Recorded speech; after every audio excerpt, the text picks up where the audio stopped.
आधी रात का समय मीता पूरी हवेली में अपनी बिल्ली किटी को ढूंढ रही थी। किटी, कहाँ है तू? कितनी देर से ढूंढ रही हूँ तुझे। अरे ओ मीता, आधी रात को ये क्या शोर मचा रखा है तूने? चल अपने कमरे में चली जा। माँ, वो शाम से किटी दिखाई नहीं दे रही, उसे ही ढूंढ रही हूँ। बिल्ली ही तो है, कहीं चली गई होगी, आ जाएगी अपने आप। उसके चक्कर में तू आधी रात को पूरी हवेली में घूम घूम कर हमें तंग मत कर। बस किटी को ढूंढ लूं। सुनाई नहीं दिया तुझे मैं क्या कह रही हूँ? देख रही हूँ आजकल तेरे बहुत पर निकल आए हैं। चुपचाप अपने कमरे में जा, वरना। मीता मुंह लटका कर जाने लगी। और हाँ, खबरदार जो अपने कमरे से बाहर निकली तो। सोमी वहां से चली गई। मीता छिपते हुए किटी को ढूंढने लगी।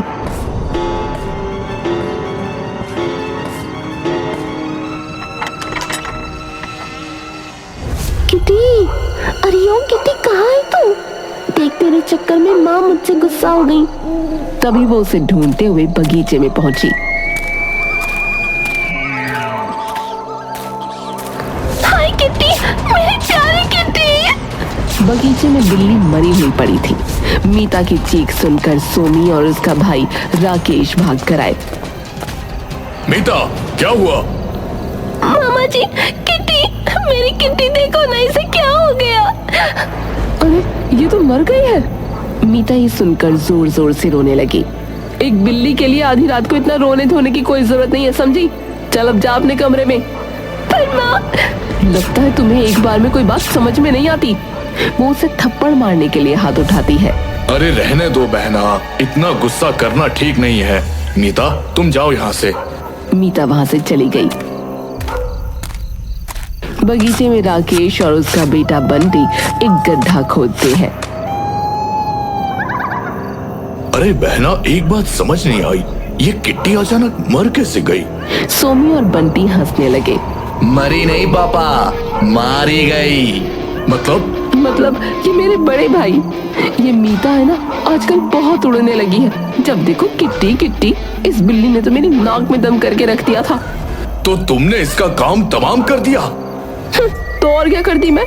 चलो अब तुम जल्दी करो, इसके बाद उस मीता की बच्ची को भी ठिकाने लगाना है। मैं कुछ समझा नहीं बुआ। बेटा, तुम अभी बच्चे हो। तुम्हारे दिमाग में चल क्या रहा है बहना? आज ये रोज रोज का झंझट खत्म करना है भैया। आपको पता नहीं है, वो विकास आखिर मीता का बाप पहले निकला, मेरा पति बाद में। उसके लिए इतना कुछ करने के बाद भी आखिर वो क्या क्या किया उसने? वो अपनी सारी प्रॉपर्टी मीता के नाम कर रहा है। फूफा जी ऐसा कैसे कर सकते हैं? वो मीता की बच्ची इस हवेली की मालकिन बनेगी और हम उसके नौकर। तो फिक्र मत कर बेटा, मैं ऐसा नहीं होने दूंगी। तेरा और मेरी टीना का भविष्य मिट्टी में नहीं मिलने दूंगी। बहना, तुम्हें यह बात विकास ने बताई? वो बहुत चालाक है। मैंने उसे फोन पर वकील से बात करते हुए सुन लिया था। उसने कहा टीना मेरी सौतेली बेटी है, मैं अपनी प्रॉपर्टी में से उसे कुछ नहीं देना चाहता। वो तो मुझे भी नहीं देना चाहता। वो ये हवेली, कारोबार, सब कुछ मीता को देकर मुझे लेकर गांव के अपने उस खंडहर में रहना चाहता है। लगता है विकास पागल हो गया है। वो पागल हुआ है, हम तो नहीं। वो काम के सिलसिले में दूसरे शहर गया हुआ है, परसों आएगा। इसलिए हमारे पास बस आज रात का समय है उस मीता का काम तमाम करने के लिए। बुआ, मैं कुछ समझा नहीं। मैं समझ गया, मीता को भी किट्टी की तरह मौत के घाट उतारना है। आखिर हो तो मेरे भाई। उस मीता के लिए भी गड्ढा खोद लो, उसे भी यही दफनाना है। कल सुबह लोगों को बोल देंगे कि किट्टी को ढूंढते ढूंढते न जाने कहाँ चली गई, जैसे उसकी माँ चली गई थी। किसी को शक भी नहीं होगा। आज तो सब नौकर भी गए हुए हैं। तभी तो किसी ने नहीं देखा वो रात को कहाँ चली गई। जब मीता होगी ही नहीं तो प्रॉपर्टी किसके नाम होगी? हमारे, बस हमारे। वाह बुआ, मान गए। आपने बहुत सोच समझकर प्लानिंग की है। ये कैसा रहेगा उस मीता के लिए? तभी एक गमले की गिरने की आवाज हुई। मीता ने छिपकर उन सब की बातें सुन ली। अरे ये मीता की बच्ची! पकड़ो इसे, इसने हमारी सारी बातें सुन ली है। वो तीनों उसके पीछे भागे। मीता हवेली के अंदर भागते हुए एक मेज से टकराकर गिर गई। बंटी ने उसे पकड़ा तो उसने उसके सिर पर वहां रखी हुई बोतल उठाकर मार दी। और पीछे के दरवाजे से भाग गई। अरे पकड़ो इसे, वरना ये हमारी पोल खोल देगी। अब इसका बचे रहना हमारे लिए खतरनाक है। मीता भागते भागते सुनसान सड़क पर पहुंच गई। राकेश और बंटी उसका पीछा कर रहे थे। तभी पुलिस की गाड़ी आई। ये देखकर राकेश और बंटी वहां से भाग गए। गाड़ी से पुलिस इंस्पेक्टर निकला। ए, तुम्हें दिखाई नहीं देता? जी, वो मेरे पीछे। तुम्हारे पीछे? यहाँ तो कोई नहीं है। और तुम लड़की होकर यहाँ आधी रात को सुनसान सड़क पर भटकोगी तो गाड़ी तो पीछे पड़ेगी ही। तुम्हारे लिए रात को अकेले घूमना ठीक नहीं है। तुम्हारा घर कहाँ है? चलो, मैं तुम्हें तुम्हारे घर छोड़ देता हूँ। आओ, गाड़ी में बैठो। तुम्हारा घर कहाँ है? जी, मेरा कोई घर नहीं है। ये क्या कह रही हो? कहीं तुम घर से भाग कर तो... मैंने कहा ना, मेरा कोई घर नहीं है। आप चाहे तो मुझे जेल में बंद कर दो। तुम बहुत घबराई हुई लग रही हो। देखो, तुम घबराओ मत। अगर कोई परेशानी है तो मुझे बताओ।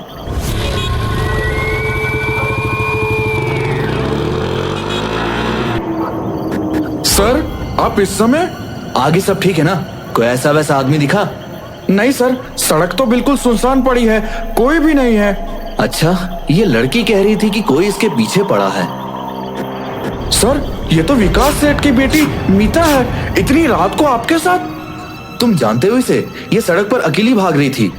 सर, इसका दिमाग थोड़ा ऐसा ही है, पगली है। चलिए इसे के घर छोड़ देते हैं। सिपाही ने बाइक साइड में लगाई और गाड़ी चलाने लगा।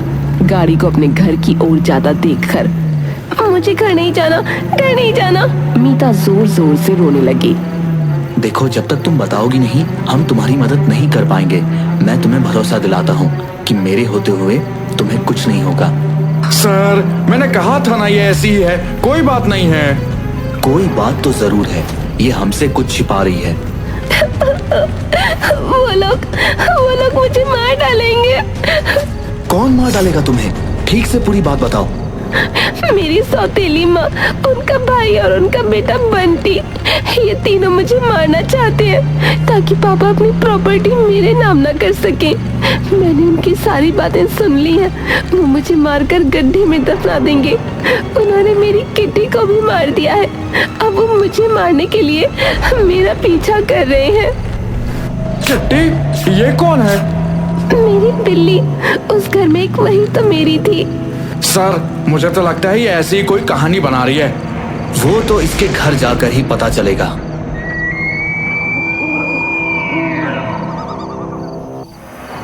सब लोग मीता के घर पहुंचे। सोमी मीता को देखकर भाग कर आई। मेरी बच्ची, कहाँ चली गई थी तुम? हमने तुम्हें हर जगह ढूंढा मेरी बच्ची। कितनी बार कहा है यूं आधी रात को अकेले बाहर मत जाया करो। मीता ने अपना मुंह मोड़ लिया। सिपाही ने उन्हें सारी बात बताई। मीता ने ऐसा कहा? सर, आप इसकी बात का भरोसा मत करिए। इसे कोई गलतफहमी हो गई है।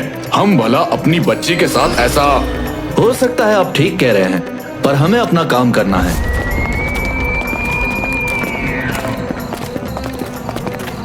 सब लोग बगीचे में पहुंचे।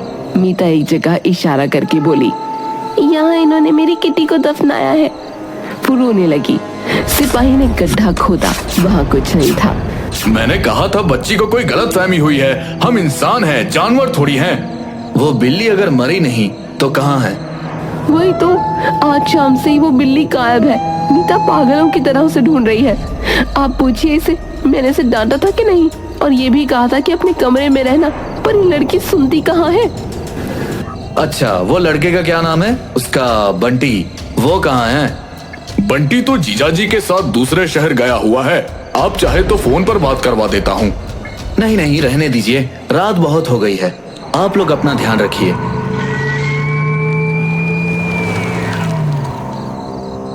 पुलिस के पास जाएगी? तेरी इतनी हिम्मत हो गई है?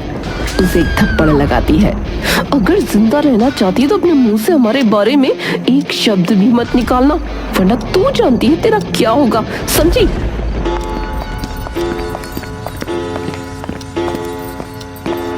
इस मीता की बच्ची ने तो सारा प्लान खराब कर दिया। अगर बिल्ली को उसके गर्दे से ना निकाला होता तो उस पुलिस वाले को हम पर शक हो जाता। अब तो इस मनहूस को मार भी नहीं सकते। इसे कुछ हो गया तो हम फंस जाएंगे। अब ये कहीं अपना मुंह विकास के सामने ना खोल दे। मैं सोचती हूँ कुछ भैया, हमारे पास बस कल तक का समय है। बंटी, ये बंटी कहाँ छुपा है? बंटी गया है उस बिल्ली को ठिकाने लगाने। भैया चलो बाबा के पास चलते हैं, अब तो उसी से ये काम करवाना पड़ेगा। अरे बहना, वो बाबा तो बहुत खतरनाक आदमी है। पैसे के लालच में कहीं हमारी ही अर्थी ना उठवा दे। वो ऐसा नहीं करेगा भैया, मैं उसके लिए सोने के अंडे देने वाली मुर्गी हूँ और वो मेरे लिए स्मिता को रास्ते से जरूर हटाएगा।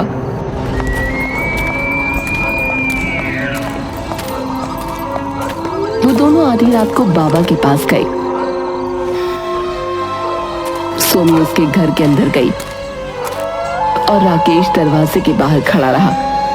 भाई तुम मेरे साथ अंदर नहीं चलोगे? ना बहना, मुझे उस आदमी से बहुत डर लगता है। एकदम उल्टी खोपड़ी है उसकी। मैं तो कहता हूँ इतनी रात को तुम भी उसके पास मत जाओ। चलो वापस चलते हैं। क्या भाई तुम इतने डरपोक हो? ये बाबा रात को ही ऐसे काम करता है। इस समय इसकी शक्तियाँ जाग जाती हैं। वो अंदर बाबा के पास चली गई। उसने बाबा को सब बताया और एक नोटों की गड्डी दी।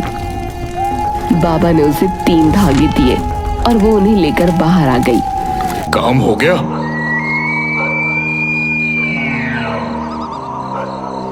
घर पहुंचकर सोमी सोफे पर बैठ गई और राकेश अपने कमरे में चला गया। सोमी ने अपनी आंखें बंद की तो उसे किट्टी के रोने की आवाज सुनाई दी। इस बिल्ली को मरने के बाद भी चैन नहीं।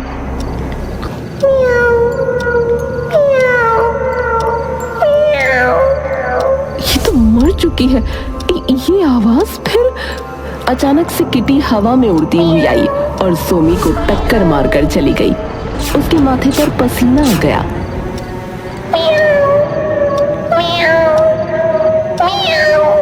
बिल्ली सोफे के पास बैठ गई। सोमी उसे देखकर खड़ी हो गई डर से। किटी उसके पास आने लगी और सोमी अपने कदम पीछे करने लगी। बचाओ बचाओ बचाओ बचाओ! क्या हुआ बहना, इतनी जोर से क्यों चिल्लाई? भाई वो बिल्ली अभी यही थी, उसने मुझे मारा। क्या हो गया है तुम्हें? वो बिल्ली मर चुकी है। तुमने खुद अपने हाथों से उसे जहर देकर मारा है। तुमने शायद कोई बुरा सपना देखा होगा। पर भाई वो अभी यही थी, मैंने उसे अपनी आंखों से देखा है। तुम बहुत थक गई हो इसलिए ऐसी बातें कर रही हो, और कुछ नहीं। चलो अपने कमरे में जाओ। बंटी बिल्ली को लेकर स्टोर रूम में चला गया। इतनी रात को कौन इस नदी में लेकर जाएगा? पड़ी रहने दो, यहीं सुबह कहीं ले जाकर जला दूंगा। वो शराब पीने लगा।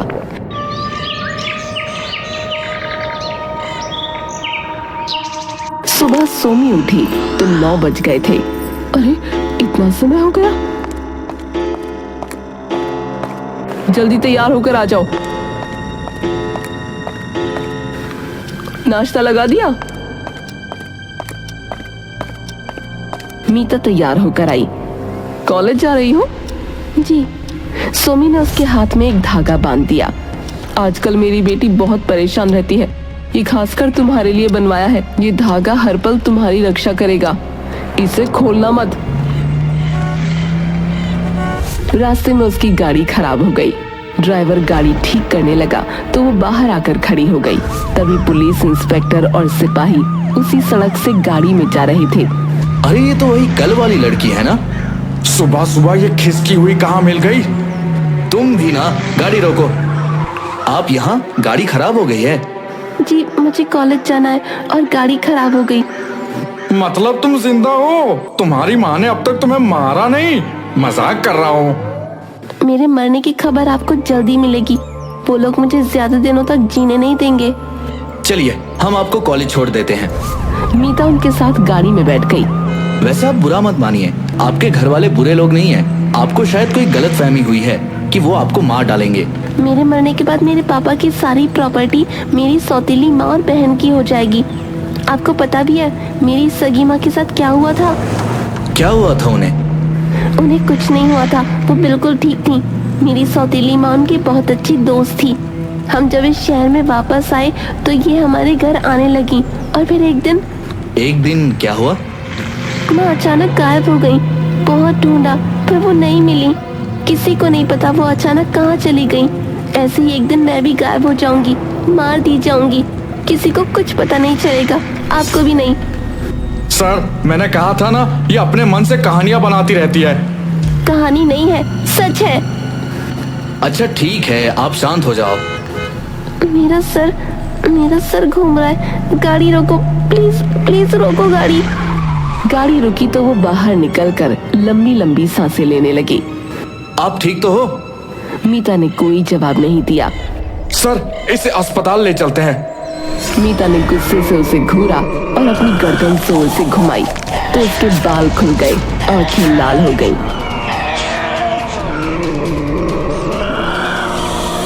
अस्पताल ले जाएगा? तू मुझे अस्पताल ले जाएगा? मीता की आवाज बदल गई। अरे ये क्या हुआ इसे? सर चलिए यहाँ से, मुझे तो इस लड़की में बहुत गड़बड़ लग रही है। तेरी ये मजाल मुझे गड़बड़ कहता है? उसने एक हाथ से सिपाही की गर्दन पकड़कर उसे ऊपर उठा दिया। छोड़ो उसे, छोड़ो। मीता ने सिपाही को दूर फेंका और पुलिस इंस्पेक्टर को भी धक्का दे दिया। अपनी जान की परवाह है तो भागो यहाँ से, भाग जाओ।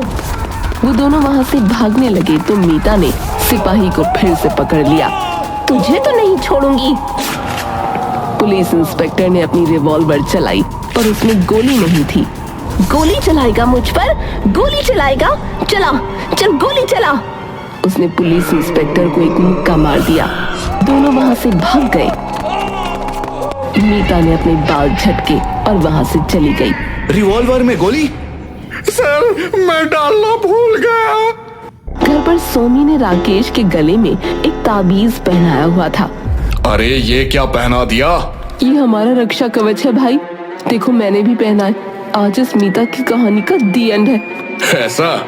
बाबा ने जो धागा दिया था वो मैंने उसे पहना दिया है। उसे पहनकर उसे इतना गुस्सा आएगा कि उसे खुद पता नहीं चलेगा कि वो क्या कर रही है, और जो भी उसे कुछ बोलेगा उसे मार डालेगी और आखिर में गुस्से में खुद को ही मार डालेगी। देखना अभी आती होगी। हमें भी मार डालेगी तो? तभी तो ये धागा पहना है। जब तक ये हमारे गले में है वो हमें छू भी नहीं पाएगी। हमें बस एक काम करना है भाई, उसके गुस्से को और भड़काते जाना है ताकि वो खुद को संभाल ही ना पाए और अपने आप को मार डाले। ये बढ़िया है, ऐसे तो किसी को हम पर शक नहीं होगा। भाई मान गए तुम्हें। राकेश वहाँ से चला गया और सोमी बगीचे में लगे झूले में आराम से बैठकर खुश होने लगी। तभी उसे किटी के रोने की आवाज आई। मरने के बाद भी मेरा पीछा नहीं छोड़ रही। बस आज तू रुक जा, आज तू ऊपर अकेली नहीं रहेगी। तेरी वो मीता भी तेरे साथ ही रहने आने वाली है। तभी किटी अचानक से उसकी गोद में आ गई। सोमी घबरा कर हाथ से उसे गिराते हुए बोली, ए, चल चल किटी। किटी ने उसे देखा। तू तो मर चुकी है। तुझे मैंने खुद मारा था, फिर जिंदा कैसे हो गई? उसके माथे पर पसीना आ गया। सोमी वहाँ से जाने लगी तो किटी बीच में आकर खड़ी हो गई और उड़कर उसके सिर पर चढ़ गई। बचाओ, बचाओ! नौकर भाग कर आया। भगाओ इस बिल्ली को यहाँ से, भगाओ। ये तो कोई बिल्ली नहीं है। अरे देख वो रही उधर, मुझे कैसे घूर रही है। मालकिन, वहाँ कोई नहीं है। अरे वो रही ना, उसे जल्दी मार। वहाँ कुछ नहीं है, आप अंदर चलिए। सोमी उसके साथ अंदर गई तो एक कोने के पास खड़ी किटी उसे घूर रही थी। मीता गुस्से से घर आई और चिल्लाने लगी। नौकरानी ने पानी का ग्लास लाकर रखा। खाना, बहुत भूख लगी है, मुझे खाना ला। वो पागलों की तरह चीजें उठाकर फेंकने लगी। शोर सुनकर सोमी और राकेश वहां आ गए। अरे मीता, ये क्या कर रही हो? इसे रोको मत भाई, बस तमाशा देखो और इसे भड़काओ। खाना, खाना! नौकरानी ने खाना लाकर रखा। इतनी देर क्यों लगाई तूने? उसने नौकरानी को धक्का दिया। मीता का गुस्सा देखकर नौकरानी वहां से भाग गई। मीता बेटी, तुम ऐसा मत करो, ये ठीक नहीं है। अब बुढ़े चुप रहे, ज्यादा भाषणबाजी मत कर वरना। वो उसे पकड़ने लगी पर धागे की वजह से उसे छू नहीं पाई और गुस्सा आ गया। उसने खाने की टेबल उठाकर फेंक दी। बेटी, इतना गुस्सा करना ठीक नहीं होता, शांत हो जा। खबरदार जो कुछ बोली तो। वो पागलों की तरह यहाँ से वहाँ चलने लगी। उससे अपना गुस्सा संभाला नहीं जा रहा था। उसके बाद वो खुद को ही मारने लगी।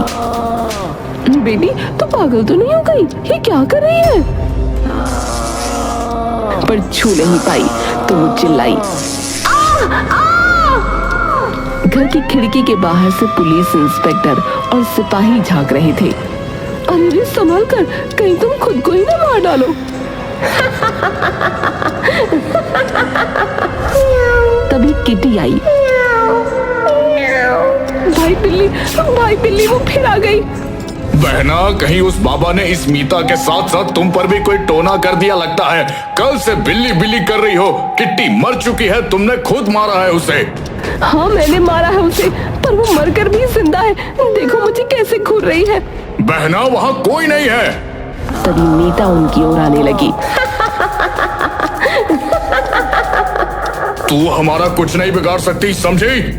मीता ने अपना सिर दीवार पर दे मारा।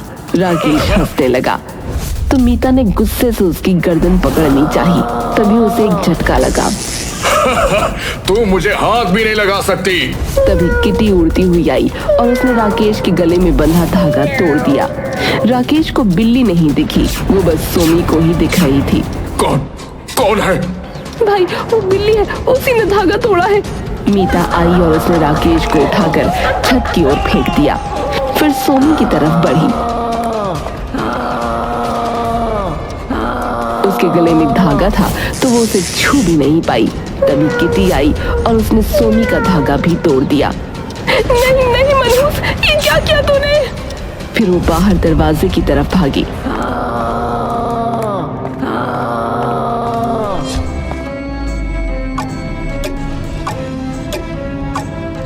कौन है बे? सारा नशा उतार दिया। मीता ने सोमी को थप्पड़ मारा। बचाओ, बचाओ। बंटी पीछे की तरफ से भाग गया। सोमी रोने लगी। मत मारो मुझे, मैं अपने सारे गुनाह कबूल करती हूँ। मुझे माफ कर दो। तभी पुलिस इंस्पेक्टर और सिपाही वहां आ गए। मुझे बचा लो इससे, ये मुझे मार डालेगी। तभी किटी आई और उसने मीता के हाथ पर बंधा धागा तोड़ दिया। किटी, मेरी प्यारी किटी, तू आ गई। किटी एक रोशनी में बदल गई और कोने में पड़ी अपनी लाश में समा गई। मेरी किटी, मुझे छोड़कर मत जा। सोमी, राकेश और बंटी को पुलिस पकड़ कर ले जाने लगी। तभी विकास भी वहां आ गया।